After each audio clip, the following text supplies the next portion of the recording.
Welcome back to Illinois Lawmakers' weekly coverage of the spring session of the Illinois General Assembly.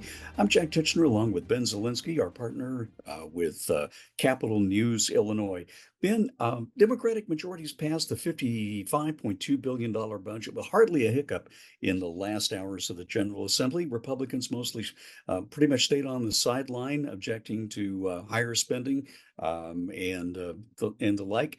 What are your main takeaways from this year's budget and how it came together, and maybe will it hold together? Yeah, I think that's really, I think my biggest takeaway. Will it hold together? The lawmakers decide to use a lot of kind of one-time revenue sources, transferring funds out of one area to put it in another area where it can be spent more immediately in this current fiscal year. So I'm kind of interested to see, at least long term, does that hold up, allowing the budget to stay balanced going forward, as well as just is there room for weathering any federal or economic storm? It was interesting because I was watching New York Governor Kathy Hochul last night talk about the potential impacts of the congressional budget bill, and she was saying something like 40% of nursing home residents might have to be turned away. Hospitals would close. It's the same scenario for Illinois and just about everybody else. Yeah, If it passes like it is. Yeah, and Illinois lawmakers tried to account for that. They boosted safety net hospital funding, for example. But I think they're really just watching and waiting at this point to see what new federal mandates get handed down and what sort of areas that the federal government is no longer going to cover, forcing the state to either increase costs for things or just abandon these coverage of these things altogether. So yeah, this is something we're going to have to stay tuned on between now and veto session, and who knows, maybe even earlier. One of the big items, though, that did not make it across the finish line was mass transit reform. It passed the Senate, and one of the big hangups on that, I think, in the House was the idea of $1.50 per delivery tax on all deliveries around the state, making everyone in the state pay for what is really a regional problem. Yeah, and that seems to be kind of where there was a disconnect. I've heard that the Senate was much more ready to go on actual funding for public transit. The House just didn't really have time to review the spending or the funding proposals that the Senate wanted to pass over to the House. So it was really just kind of a matter of where each chamber was as far as why this didn't go forward. Whether lawmakers were uncomfortable with the tax increases, I think, remains to be seen just because they weren't really fully aware of what these tax increases actually are and what they would actually mean for public transit. So we're in a situation now, we've got about half a minute left. We're in a situation now where the transit agencies have to pass their budgets in the fall to get everything ready, and the General Assembly won't come back until what, October? Yeah, exactly. But that's the tricky part because these transit agencies don't pass their budgets until November. So it's going to be a very close window where these agencies are going to spend much of the summer trying to figure out what's going to happen. Ben Zielinski, thanks so much for your time and your expertise on Illinois lawmakers. Thank you, Jack. Illinois Senate President Don Harmon of Oak Park is our leadoff legislative guest on this week's session wrap-up edition of Illinois Lawmakers. Now that adjournment's in the rearview mirror, Mr. President, good to have you on the program once again. Great to be with you. Thanks for inviting me. Broadly speaking, on a number of fronts, how does this spring session measure up in terms of the goals that you and the Senate Democratic Caucus had outlined at the beginning of session? How did things go? Fairly well in a very uncertain year.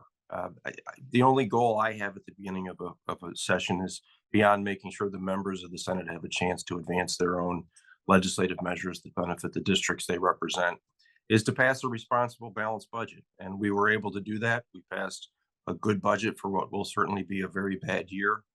Um, but we worked with the governor in the House and put forward a budget based on the things that we know now and fought for our priorities. So that's, again, a good budget for a very bad year. How closely does this budget, the one that just passed last week, resemble the one that Governor Pritzker proposed back in February? It's roughly the same amount of money that he recommended back then, $55.2 billion based on projected revenues of a little over 55 billion. It hews very closely to the governor's introduced budget. I would say 95 to 98% is the same. We work closely on some important issues around and things changed dramatically in terms of some of the national predictions and the like. So we had to adapt on the fly, but the budget is very close to the one that the governor introduced, recognizing the constant barrage of uncertainty coming out of Washington. How does the new budget maintain the commitment that's been there since 2017 in terms of trying to push more money into the evidence-based funding formula for elementary and secondary schools? We lived up to our promise. That was important to the Senate Democratic Caucus. Every year but one, the first year of the pandemic, we've increased funding for directly to the kindergarten through high schools by $300 million. We did that again this year. That's obviously a significant pressure point in budgeting. Similarly, we lived up to our pension contribution. We did not kick the can down the road. That's a $500 million roughly increase in our budget this year over last. So that requires some nimbleness to make sure we live up to those commitments. There's around $800 million in new funding. What's driving that increase? What programmatically are you trying to do differently in this new budget that perhaps you hadn't in the last one? Well, again, those two items, kindergarten through high school and pension contributions, accounts for $800 million in new spending. So when my friends across the aisle say this is the largest budget ever, it's because of those very noble pressures. We want to live up to our commitments. How much has inflation driven the increase in this budget since Governor Pritzker took office some years back? Because that's one of the key criticisms Republicans make about the way that the budget went up from, I think, around $40 billion. Now it's up over 55. Do not underestimate the power of inflation and compound interest. I saw some informal studies being published in the last week of session. Given the timing, I wasn't able to digest them fully, but it appeared to me that when you back out inflation, our budget is increased in the low single digits. It's most of that quote unquote 40% is really driven by inflation and the way we count money. The governor made it clear in the days leading up to this budget agreement that he wouldn't go for any broad-based tax increases. So instead, there are increases for vaping, gaming, things along those lines. Were those things where you felt like you could comfortably take a run at those without impacting the average taxpayer? I think that's really important to remember because we all feel the same way that the governor feels. If we don't have to raise taxes on every family in Illinois, we don't want to do that. So no increase in the individual income tax, no increase in the state sales tax. We generated revenue. We made revenue available through better collection, through the tax amnesty program, through the hospital assessment collection program, through diverting some already collected tax revenues to the general revenue fund for this budget year. We closed some corporate loopholes to make sure that multinational companies are paying their fair share and not using the tax rules to minimize the payments they make to Illinois. And then we taxed gambling and smoking and vaping and other behaviors that, frankly, if they discourage some use, would be better off for our bottom line anyway. We're just about out of time, but it looks like the mass transit reform will have to wait a little bit. I'm really proud of the work the Senate did. Senator Ron Villivalum, chair of our Transportation Committee, led the committee through a years-long process to prepare for this. And I'm glad that we advanced the proposal. I think the Senate's proposal stands for three things. One, a vibrant public transportation system is essential to the economic vitality of the state, and that system is facing an existential threat. Number two, this is an opportunity to embrace long overdue rider-focused reforms to make sure getting on the bus is something people can be enthused about and not dread.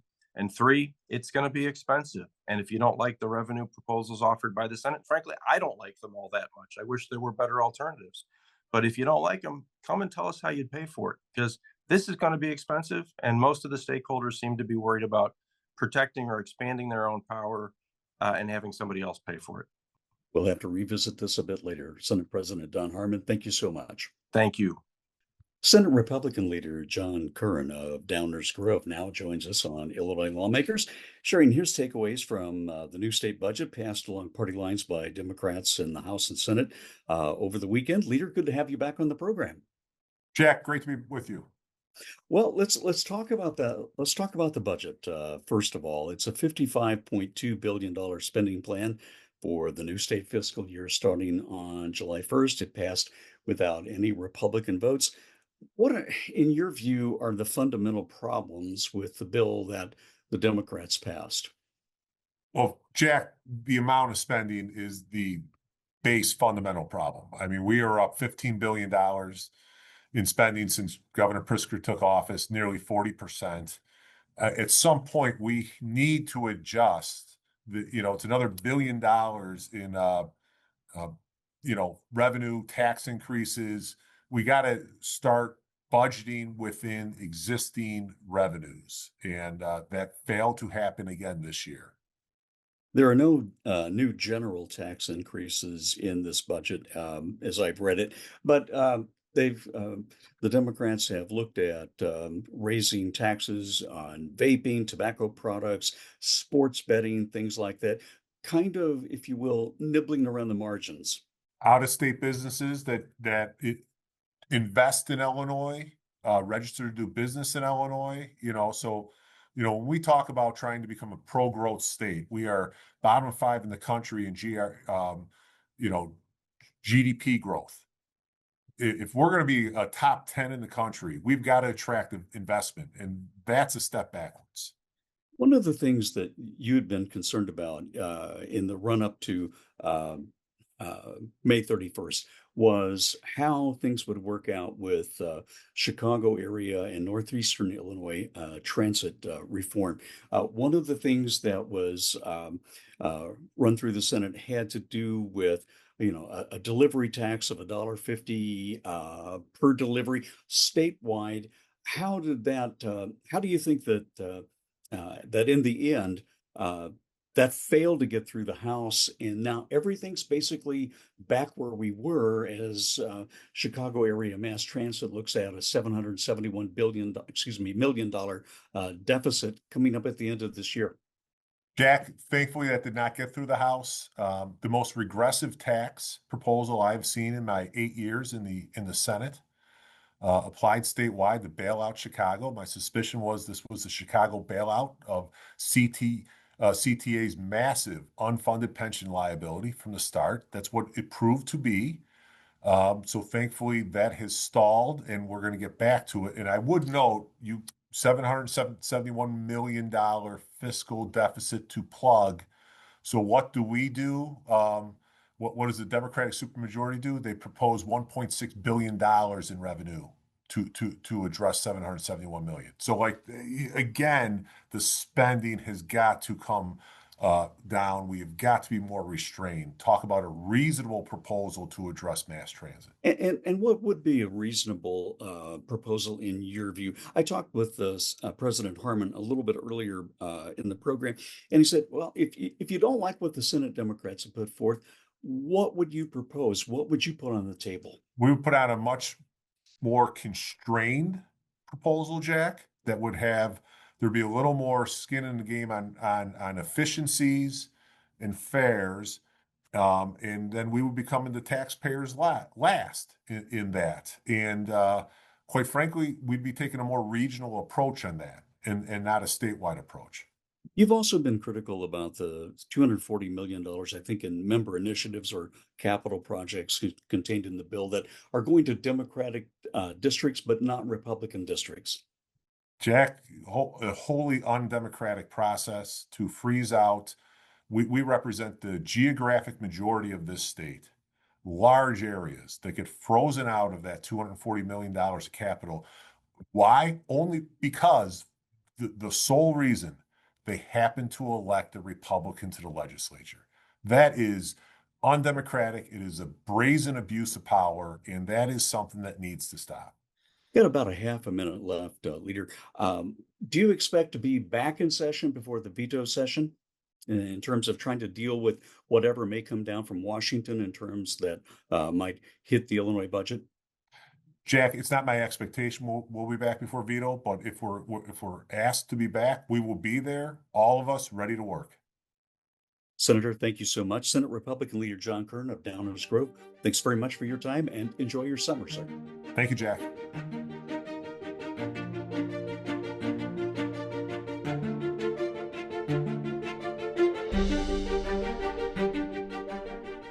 Democratic House Speaker Chris Welch of Hillside joins us now for the legislative postgame show. Good to have you back on Illinois Lawmakers, Mr. Speaker. Jack, always a pleasure. Good to see you again. Um, the budget passed in the final hours of the General Assembly with hardly a hiccup. Several issues, though, like mass transit reform, still are going to have to wait a while. When you went into the spring session, what were your priorities and how did they fare in the long run for you and the House Democrats? Yeah, Jack, going into session, I wanted to accomplish two really big things. I wanted to improve our processes in the House. I gave the caucus a book in November of last year called Atomic Habits by James Cleary. And I told them that our success or our failure is going to be based on the systems that we put in place. And I tell you, by bringing in a new chief of staff and Clayton Harris and a new deputy chief of staff, Izzy Doble, and other folks rising to the occasion in roles that they hadn't had before, they really knocked it out the park from a staffing standpoint and the systems we put in place. Proper systems led us to putting in yet another balanced budget, our seventh consecutive balanced budget, which was a top priority of ours, a budget that was going to be responsible and compassionate and reflect the values of our caucus and our state. I'm really proud of the budget that we put in place. Every budget bill that was put on the board passed with supermajority votes, which is a reflection of the process that was put in place. And so I think that there was a lot of things to be proud of, but yeah, there's a lot left to do. No broad-based tax increases in this budget. Governor Pritzker said he was against that. Higher taxes, though, on vaping and tobacco products, sports betting, and a number of adjustments on the business side of the ledger. Will this budget be balanced for the remainder of fiscal year 2026, or will you have to come back and tweak things later? Because there's a lot we don't know yet about what's going to happen on Capitol Hill and the reconciliation between the House budget and what the U.S. Senate will do. This budget is a balanced budget. It's not balanced on gimmicks. It's balanced based on revenues and expenditures, and it's based on what we know. We passed a budget based on what we knew at the time, and we weren't going to pass a budget with cuts alone. We definitely have a budget that has cuts in it that have a number of efficiencies identified, almost $400 million in efficiencies, and also revenue, kind of sin taxes on corporations that are wealthy corporations that could pay more. We have taxes on vaping products and taxes on sports books, industries that are doing well in Illinois that we modernize the tax structure for. And with that, we have a balanced budget. Now, we are living in some very trying times, very chaotic times with Donald Trump and Republicans in Washington. Right now, there's a bill pending that could strip healthcare from 11 million people, a number of folks in Illinois as well. Depending on what they do in D.C., we have told the caucus to stand on the ready. We may have to come back based on what happens with the federal budget. But based on what we did and on what we know, this is a sound, healthy, responsible, compassionate, balanced budget. Do you think you'll have to be back before veto session, or is that question just out there? We don't know yet. We don't know yet, Jack. We just don't know. We've told the caucus to stand to the ready because of the chaos and confusion being caused by Donald Trump and the Washington Republicans. They just have to stand ready. Transit reform passed the Senate, but not the House. Why didn't it get over the finish line in your chamber, Mr. Speaker? Well, we said from day one when I put a working group together last summer that reforms had to come before funding. And they're close. They're almost there on reform, but they're not there yet. And I think before we put money into a failing system, folks want us to reform that failing system. And the work is going to continue here over the summer. We'll be back in a veto session. The funding doesn't run out till December 31st of this year. We have time. So I think it's important to take our time and get it right. Make sure that the voters see that we have demanded reforms before we did funding. I've got about a half a minute left. I want to ask another question. I just looked at my power bill here, and it looks like power bills are going to go up over the summer for a lot of residents of Illinois. The energy omnibus bill did not move forward. Is that still something that needs to be addressed, sir? Let me say this, Jack. You know, the power bills that are going up, that are being issued by ComEd and Ameren, is not because of anything the legislature has done. Is because of the energy supply and what is happening with PJM and MISO. Uh, what we have done is actually help consumers, particularly with the Climate and Equitable Jobs Act in 2021, and we're trying to replicate that success. Similar to 2021, we couldn't get it done in May. We got it done in September, but we took the summer to take our time and get it right. And that's what we're doing here. We want to make sure whatever we do, we put the best result possible Mr. on board. Mr. Speaker, we're going to have to end on that note. We'll see how that turns out. Okay. Thanks so much for your time. Democratic House Speaker Emmanuel Chris Welch of Hillside. Thanks so much for your time, sir. Thank you, Jack. House Minority Leader Tony McCombie from Savannah, thank you for joining us now on Illinois Lawmakers. Thanks for having me, Ben. So here we are a few days after another budget has passed. This year's budget did include a number of spending reductions, areas without spending increases, the elimination of the immigrant health care program that Republicans have long wanted to see taken out of the budget. How do you feel about changes like that in particular? Well, I want to be clear that the illegal immigrant health care funding for HBIA, which is a portion, the new addition, that's what was cut. We still have in the budget the funding for illegal immigrants that are seniors, and that's about $110 million. And so we need to be clear that that's still in there.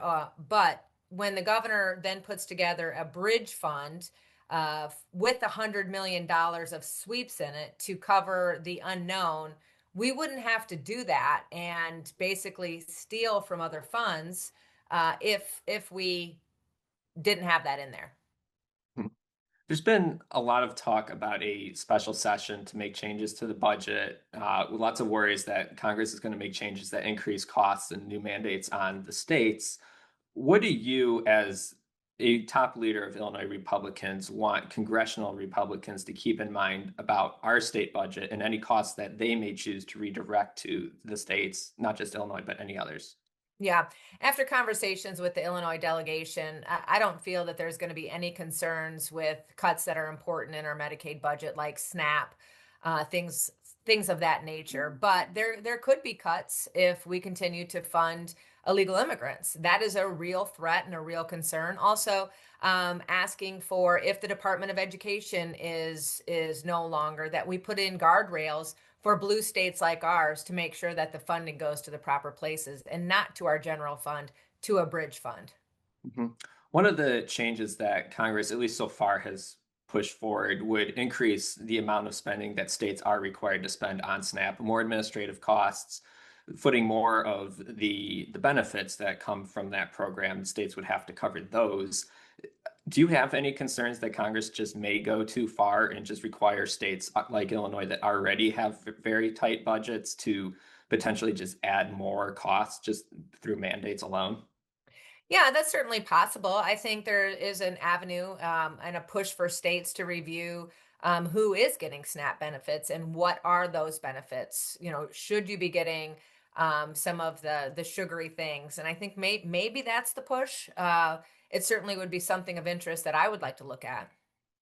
At the end of session, you delivered some closing remarks to the session with some pretty heavy criticisms of Speaker Chris Welch. And you said to him that, quote, he's on a path that ensures leadership at the highest levels will have many challenges internally. What did you mean by that?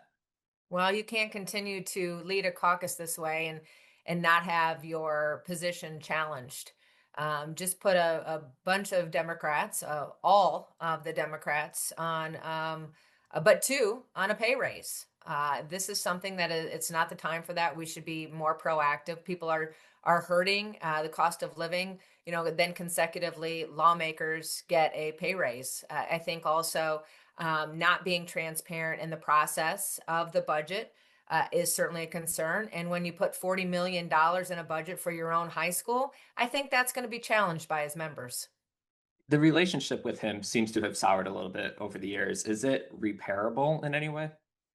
Well, I think so. The first year when I was the leader, I made a lot of effort to have a relationship and build bipartisan bills. However, that was not. There's no interest. He has no interest to do that. He has the rule of 60, and he doesn't want bipartisan bills. Previous leaders did, and I think it's a shame for the people of Illinois that that is no longer of interest.